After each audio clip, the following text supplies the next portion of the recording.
Now that our child is born, let's have a baby shower. Since it's your first grandchild, please be generous with the gift money." Gloating, I handed over an envelope with some money inside, only to receive a shrill response. "Just $300? Don't insult me. That won't even cover diapers." Shocked, she turned pale and started to tremble. My name is Olivia, a 57-year-old office worker. My husband, John, runs an auto repair shop with our son-in-law, Mason, who married our oldest daughter, Ava. They specialize in luxury cars, which seems to be working out since the business is thriving.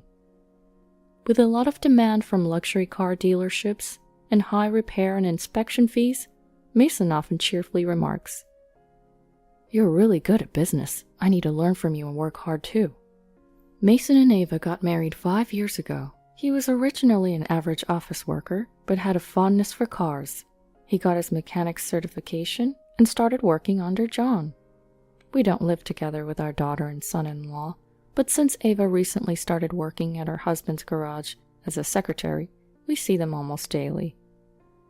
Though our house and the shop are separate, they're nearby, so I drop by sometimes, and the four of us often hang out together. Mason is an outgoing person and easy to talk to. Anyone would think he's our real son. We do have a biological son, but ever since he left home for his job, we rarely see him. William is 2 years younger than Ava, and never took an interest in his father's job. After graduating from college, he joined a regular company. When he was in elementary school, he used to say, "When I grow up, I'll take over Dad's shop." But as he got older, his mindset changed. "There's no way you can make a living working at a repair shop these days. I don't want to be covered in grease either." John never intended to have William succeed him in the first place. Still, when William declared that he had no intention of taking over the business, he looked sad. John had hired several employees and was contemplating the future when Mason joined the business. It seemed like he started to think about what lay ahead. If there were no successors, he planned to give the employees a heads up so they could find work elsewhere. But with Mason in the picture, he intended to leave the business in capable hands. Ava never imagined that Mason would succeed her father, but she asked, taken aback yet relieved. "I knew Mason loved cars, but I never thought he'd become my dad's apprentice and take over. But since William never planned to take over, it's no problem, right?" My husband's business is doing well, which is probably why Ava is always asking me if William's going to ask for the shop later. Ava has a good reason to worry. William's wife, Emma, has a somewhat uncouth side. William and Emma got married 2 years ago, and even from the first time they came to our house to introduce Emma, she made quite an impression. The first thing Emma said when she arrived with William was, "This is a very blue-collar home, isn't it? Is this what self-employed people's homes are like?" My husband and I were so taken aback that we couldn't say anything in response.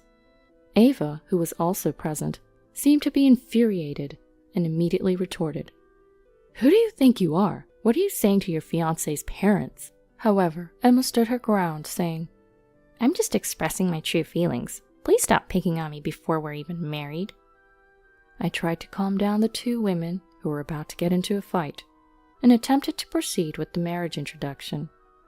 But William said, "Just because we're getting married doesn't mean we'll live here or rely on you."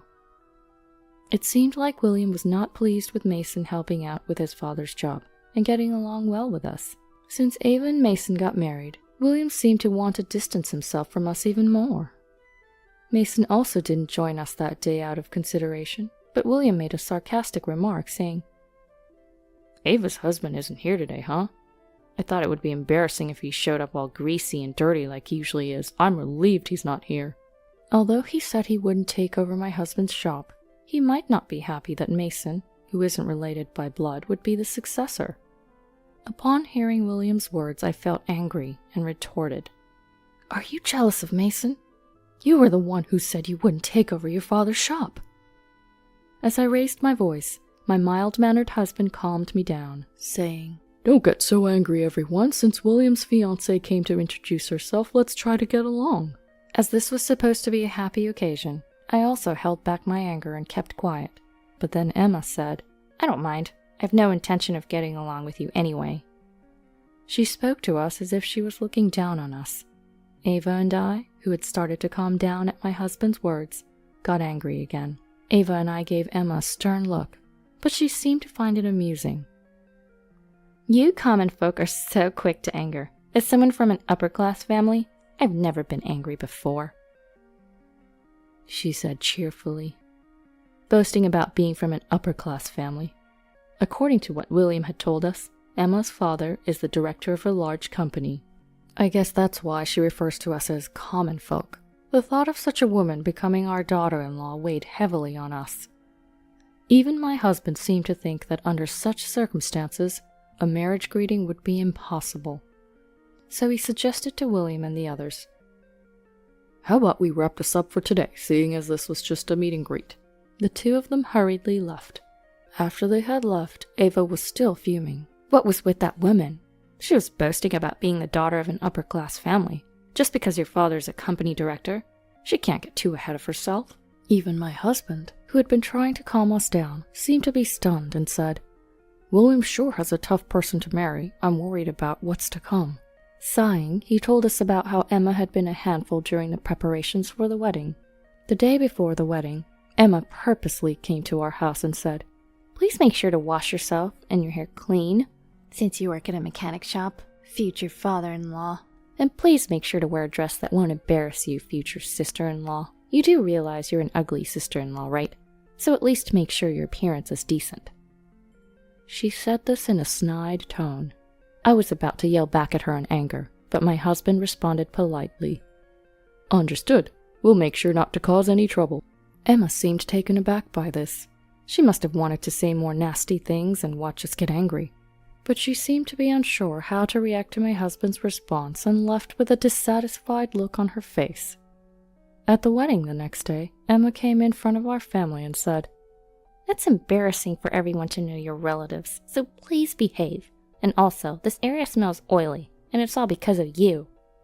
She spouted her usual snide remarks. Mason, who had met Emma for the first time, said with a fascinated look, "I'd heard rumors, but she's worse than I expected." Normally, Mason has long, unkempt hair and a beard, but that day he had cut his hair and came dressed in a suit, so Emma had no complaints. However, I wish he had come in his usual work clothes with his long hair and beard, just to see how Emma would react. After the wedding, we didn't hear from William at all. Worried, I said, "I wonder if William is doing okay?"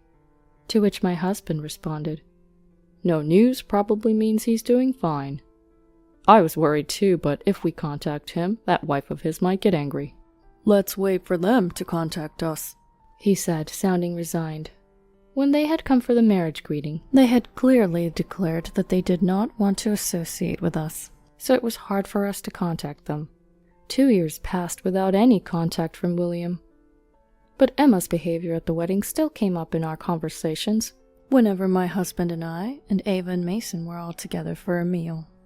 I don't think Emma knew who I was. No one introduced me to her. She probably saw me as some dirty relative," Mason said, to which I replied laughing, "It would have been funny if you had come in your usual work clothes.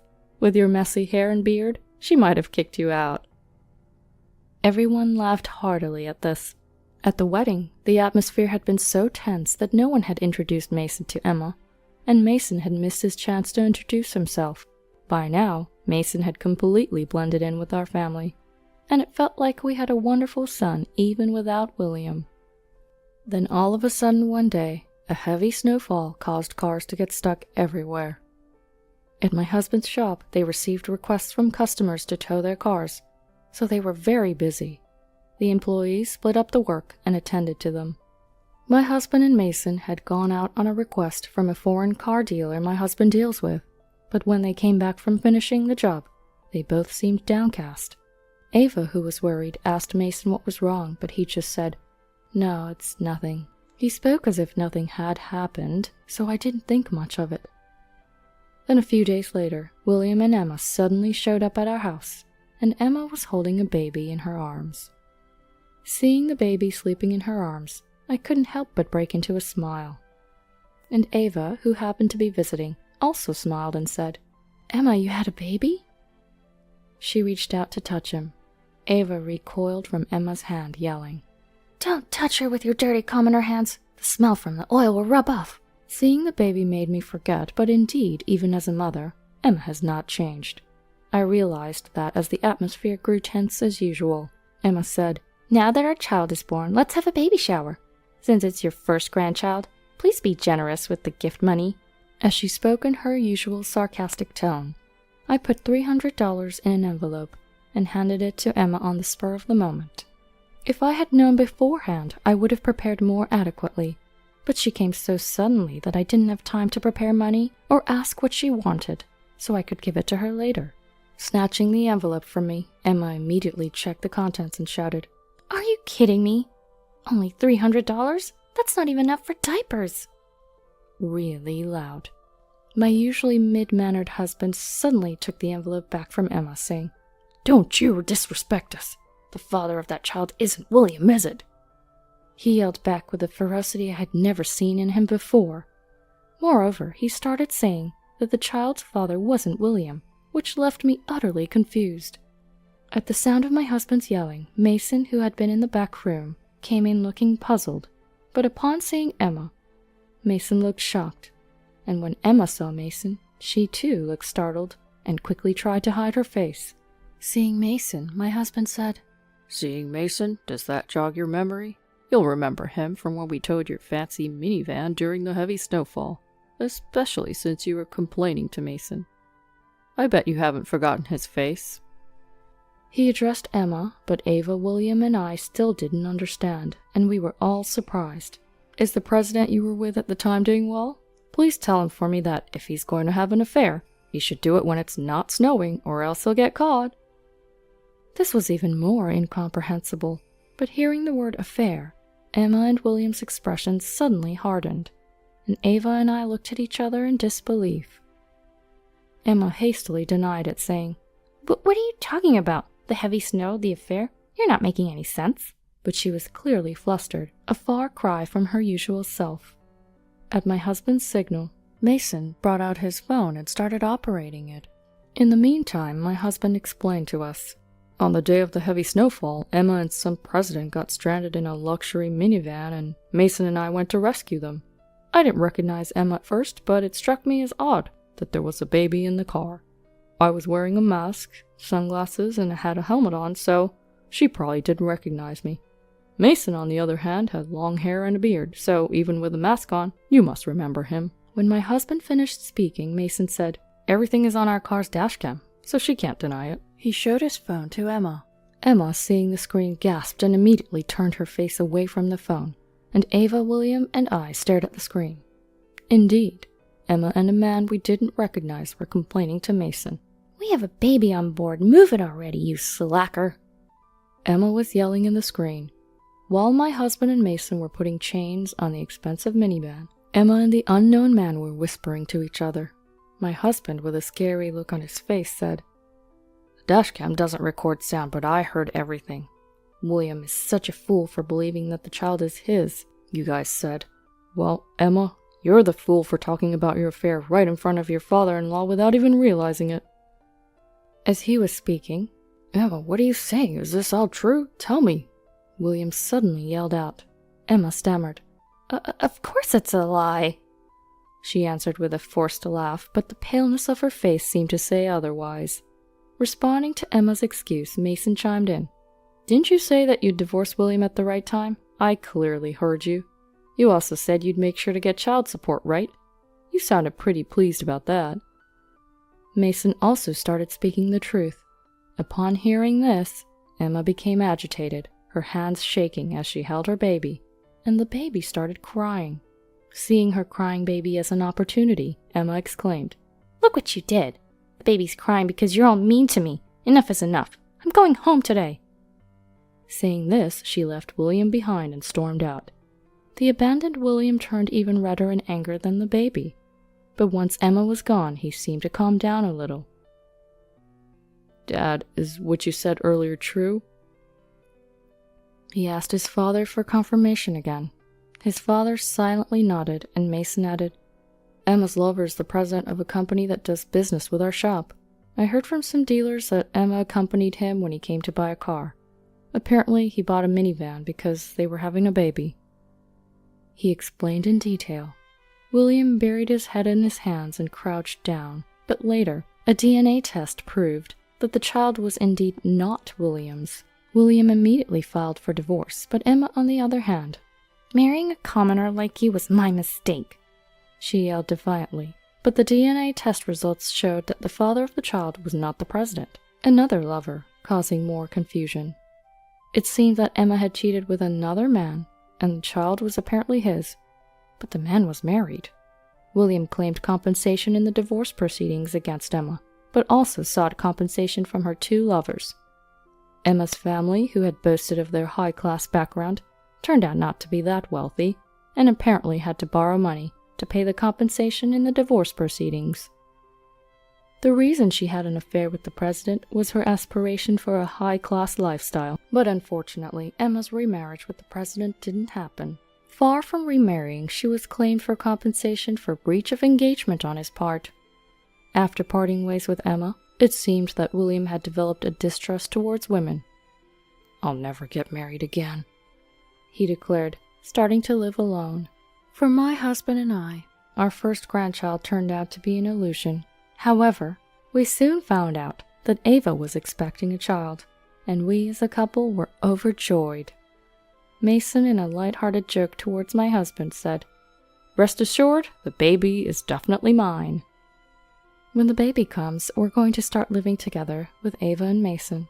It seems like we're in for a lively life.